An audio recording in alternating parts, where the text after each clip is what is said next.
ये कहानी एक दैत्य और रंजना नाम के सुंदर लड़की की है। दैत्य कैसे अपनी काम वासना बुझाने के लिए सुंदर लड़कियों से संभोग करता है और उनकी आत्मा चुराता है। तो चलिए कहानी को शुरू करते हैं। बहुत समय पहले हिमालय की तराई में बसे छोटे से गांव कांचनपुर में एक रहस्यमय दैत्य के किस्से सुनाए जाते थे। गांव के बुजुर्ग कहते थे कि यह दैत्य अन्य दैत्यों की तरह भयानक या डरावना नहीं था। इसके विपरीत उसकी सुंदरता और आकर्षण ऐसा था कि कोई भी उसकी ओर खींचा चला जाता था। उसकी गहरी चमचमाती आंखें और मोहक मुस्कान इतनी प्रभावशाली थीं कि हर कोई उसकी बातों में उलझ जाता। लेकिन उसके इरादे बेहद खतरनाक और घातक थे। वह अपने शिकार को धीरे धीरे अपनी ओर आकर्षित करता और फिर उन्हें अंधकार में ले जाकर उनकी आत्मा छीन लेता। गांव के चारों ओर इस दैत्य के किस्से हवा की तरह फैले हुए थे। कई वर्षों से दैत्य का कोई निशान नहीं मिला था, लेकिन गांव वालों का डर अभी भी बरकरार था। इस गांव में एक युवती रहती थी जिसका नाम रंजना था। रंजना की सुंदरता और सादगी पूरे गांव में चर्चित थी। उसकी बड़ी बड़ी आंखें, चूड़ियों की खनक और चेहरे पर मासूमियत की चमक उसे और भी खास बनाती थी। रंजना अपने माता पिता की इकलौती संतान थी। वह खेतों में मेहनत करती, फसल की देखभाल करती और अपने परिवार का सहारा बनती। उसकी माँ कहती थी, रंजना, तुम्हारा दिल इतना साफ है कि इसे दुनिया की बुरी नजरों से बचाने की जरूरत है। गांव में हर कोई रंजना का सम्मान करता था, लेकिन उसकी मासूमियत और सादगी ने उसे दैत्य की नजरों का सबसे बड़ा शिकार बना दिया। कांचनपुर की शांत जिंदगी में धीरे धीरे एक नई हलचल आने वाली थी, जिसकी शुरुआत दैत्य के गांव में कदम रखने से हुई। एक रात जब पूरा गांव गहरी नींद में था और जंगल में सिर्फ सन्नाटे की आवाजें थीं, अचानक वहां से एक चमचमाता रथ निकला। इस रथ की चमक ऐसी थी जैसे चांदनी धरती पर उतर आई हो। रथ पर बैठा युवक बेहद आकर्षक था। उसके लंबे घुंघराले बाल और गहरी चमचमाती आंखें ऐसी लगती थीं जैसे वे सीधे आत्मा के भीतर झांक रही हों। उसका चेहरा इतना मोहक था कि जो भी उसे देखता उसकी नजरें उससे हट ही नहीं पाती। लेकिन यह कोई साधारण युवक नहीं था। यह दैत्य समृद्ध था, जिसने अपनी चालाकी और मोहकता से कई गांवों को बर्बाद किया था। इस बार उसकी नजर कांचनपुर पर थी। अगली सुबह जब सूरज की पहली किरणें गांव को छू रही थीं, गांव के चौराहे पर वह युवक खड़ा दिखाई दिया। उसने एक रेशमी अंगवस्त्र पहना हुआ था और हाथ में एक चमकती हुई छड़ी पकड़ी थी।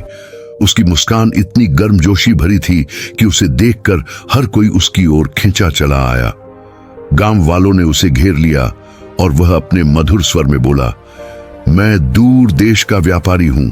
मैंने कई राजाओं के दरबार में व्यापार किया है और अब आपके गांव के साथ भी अपना सौभाग्य साझा करना चाहता हूं। मुझे बस कुछ दिन यहां रुकने की अनुमति चाहिए ताकि मैं अपना माल बेच सकूं। उसकी मीठी बातें और आकर्षक व्यक्तित्व ने गांव वालों का दिल जीत लिया। किसी को भी उस पर संदेह नहीं हुआ। एक बुजुर्ग ने कहा, तुम हमारे मेहमान हो, हमारे गांव में रुक सकते हो। युवक ने हाथ जोड़कर सभी का आभार व्यक्त किया। धीरे धीरे गांव में उसके आने की चर्चा हर घर में फैलने लगी। लेकिन किसी को यह नहीं पता था कि इस मोहक व्यापारी के पीछे छिपा दैत्य अब उनकी दुनिया को बदलने के लिए तैयार था। दैत्य की असली नजरें गांव की सबसे सुंदर लड़की रंजना पर टिकी हुई थी। वह उसके सौंदर्य और सादगी से बेहद प्रभावित था। एक दिन रंजना अपने खेतों में काम कर रही थी। उसकी सादगी और मेहनत ने उसे गांव वालों के बीच खास बनाया था। वह खेतों में फसल काट रही थी कि तभी दैत्य समृद्धि वहां पहुंचा। उसने दूर से उसे देखा और उसकी खूबसूरती को निहारने लगा। फिर वह धीरे धीरे उसकी ओर बढ़ा और एक मोहक मुस्कान के साथ बोला, क्या मैं आपकी मदद कर सकता हूं? रंजना ने जवाब दिया, नहीं धन्यवाद, यह मेरा काम है और मैं इसे खुद कर सकती हूं। उसकी आवाज में दृढ़ता थी, लेकिन साथ ही उसकी शिष्टता ने दैत्य को और भी ज्यादा आकर्षित किया। दैत्य ने उसकी आत्मनिर्भरता की प्रशंसा करते हुए कहा, आपका समर्पण और मेहनत सच में अद्भुत है। ऐसा लगता है कि आप गांव की सबसे खूबसूरत स्त्री हैं। आने वाले दिनों में दैत्य ने रंजना से बातचीत बढ़ाने की हर संभव कोशिश की। वह जानबूझकर उसके खेतों के पास से गुजरता और उसे किसी न किसी बहाने से बातचीत में शामिल करने की कोशिश करता।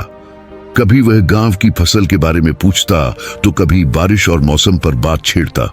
रंजना को यह सब अजीब लगता, लेकिन उसकी वाणी इतनी मधुर और उसका व्यवहार इतना विनम्र था कि वह उसे अनदेखा नहीं कर पाती। एक दिन रंजना ने उससे पूछा, आपके जैसे बड़े व्यापारी को हमारे छोटे से गांव में इतना समय बिताने की क्या जरूरत है?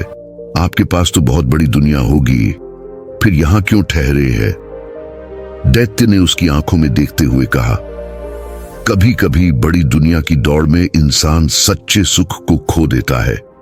आपके गांव की सादगी और यहाँ के लोग मुझे शांति देते हैं, और शायद इस गांव में मैंने कुछ ऐसा पाया है जिसे मैं खोना नहीं चाहता। दैत्य समृद्धि अब अपनी योजना में आगे बढ़ रहा था। उसने रंजना के दिल में अपने लिए जगह बनानी शुरू कर दी थी। रंजना को इस बात का एहसास नहीं था कि वह एक खतरनाक जाल में फंस रही है। दैत्य की मोहकता और उसकी चालाकी धीरे धीरे रंजना को अपनी ओर खींच रही थी। वह उसकी सुंदरता और मासूमियत की खुलेआम तारीफ करने लगा। एक दिन उसने रंजना से कहा, तुम्हें पता है रंजना, तुम्हारे जैसी लड़की मैंने अपने पूरे जीवन में नहीं देखी। तुम्हारी आंखें चांदनी रात की तरह हैं, जो अंधेरे में भी रोशनी बिखेरती है।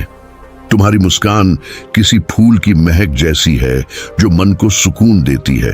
तुम्हारे जैसा कोई नहीं है। रंजना, जो अब तक इस तरह की प्रशंसा से अछूती थी, धीरे धीरे उसकी बातों से प्रभावित होने लगी।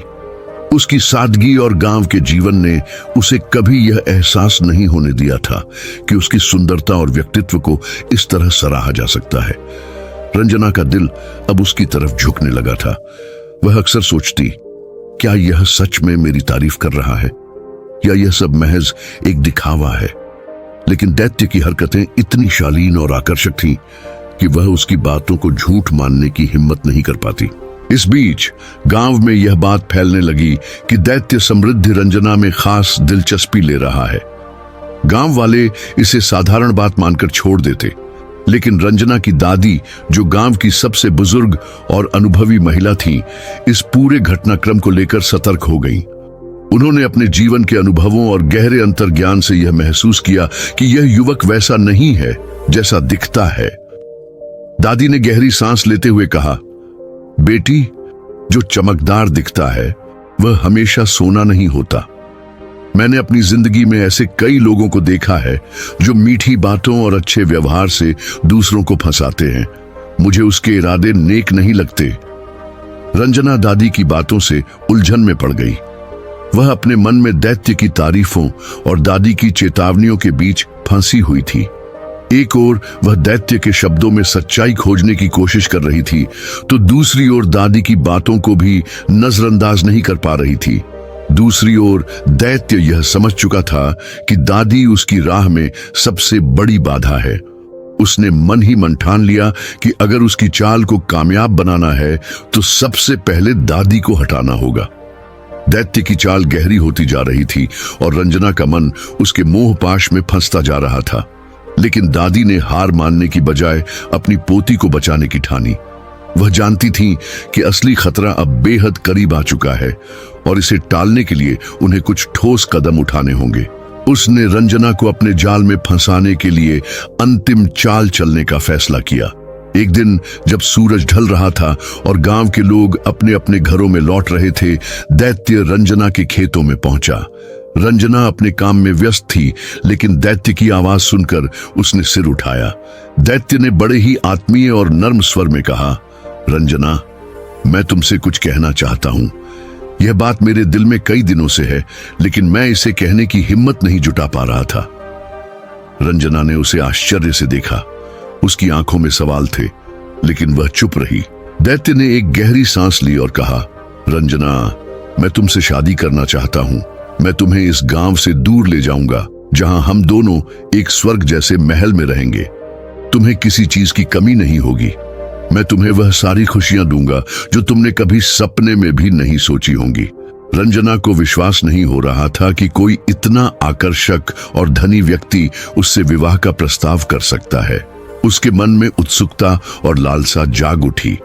लेकिन इससे पहले कि वह कुछ कहती, उसकी दादी वहां आ गईं। उन्होंने दैत्य की बात सुन ली थी और उनकी आंखों में गहरी चिंता झलक रही थी। दादी ने रंजना से कहा, बेटी, जल्दबाजी में कोई फैसला मत करना। इस व्यक्ति के बारे में पूरी सच्चाई जाने बिना तुम ऐसा कदम मत उठाना। दैत्य ने दादी की बातों को टालने की कोशिश करते हुए कहा, माताजी, मैं रंजना से सच्चा प्रेम करता हूं। मैं उसे दुनिया की हर खुशी दूंगा।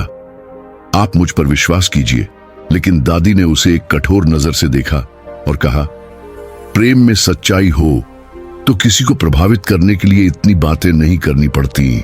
मैं देख रही हूं कि तुम्हारी मंशा कुछ और है। रंजना ने दैत्य से कहा, मुझे थोड़ा समय चाहिए। मैं इस बारे में सोचकर तुम्हें जवाब दूंगी। दैत्य ने मुस्कुराते हुए कहा, जितना समय चाहिए ले लो, मैं तुम्हारे जवाब का इंतजार करूंगा। लेकिन उसके मन में बेचैनी थी। उसे डर था कि दादी उसकी योजना को विफल कर सकती है। उसने ठान लिया कि वह रंजना को हर हाल में अपने वश में करेगा, चाहे इसके लिए उसे कुछ भी करना पड़े। इस बीच दादी ने रंजना से कहा, उसकी बातों में मत आओ, कुछ तो गड़बड़ है। मुझे उसके इरादे नेक नहीं लगते।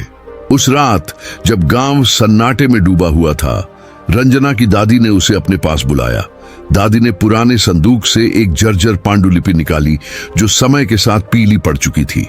दादी ने पांडुलिपि खोलते हुए कहा, रंजना, यह उस दैत्य समृद्धि की कहानी है जो आज तुम्हें और हमारे गांव को खतरे में डाल रहा है।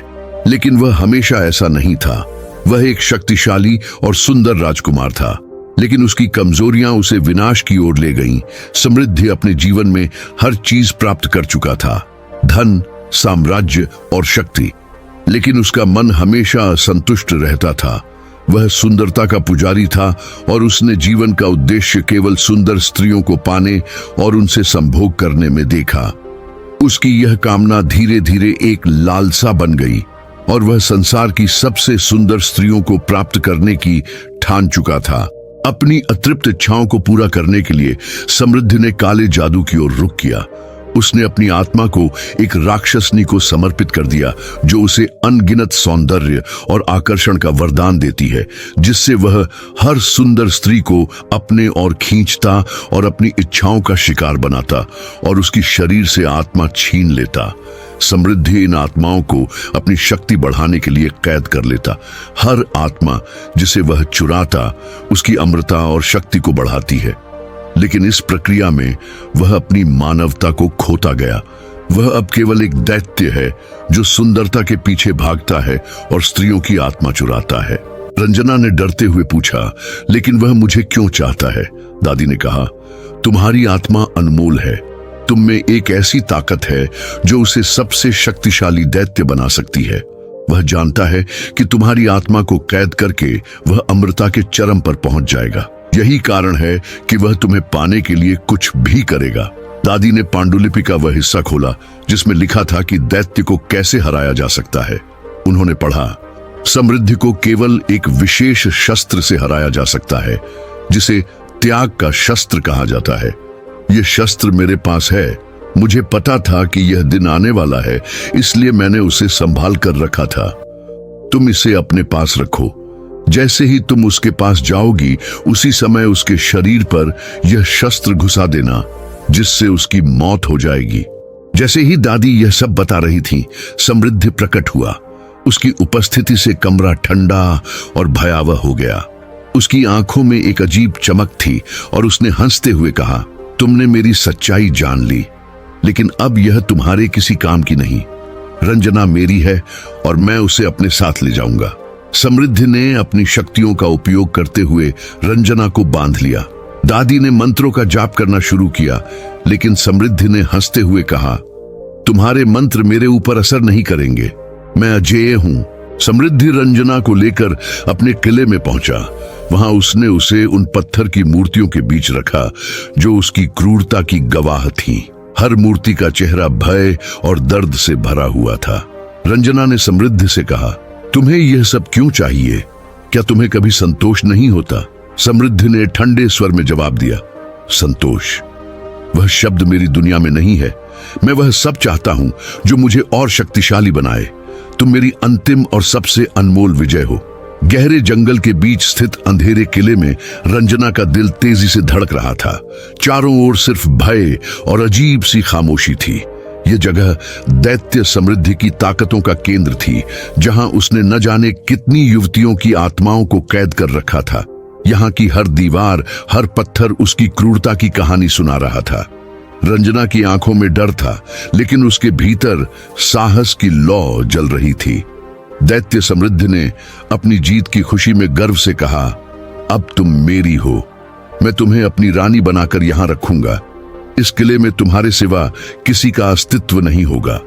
रंजना ने अपनी घबराहट को छिपाते हुए विनम्रता से कहा, अगर तुम सच में मुझसे प्यार करते हो तो मुझे अपना असली रूप दिखाओ।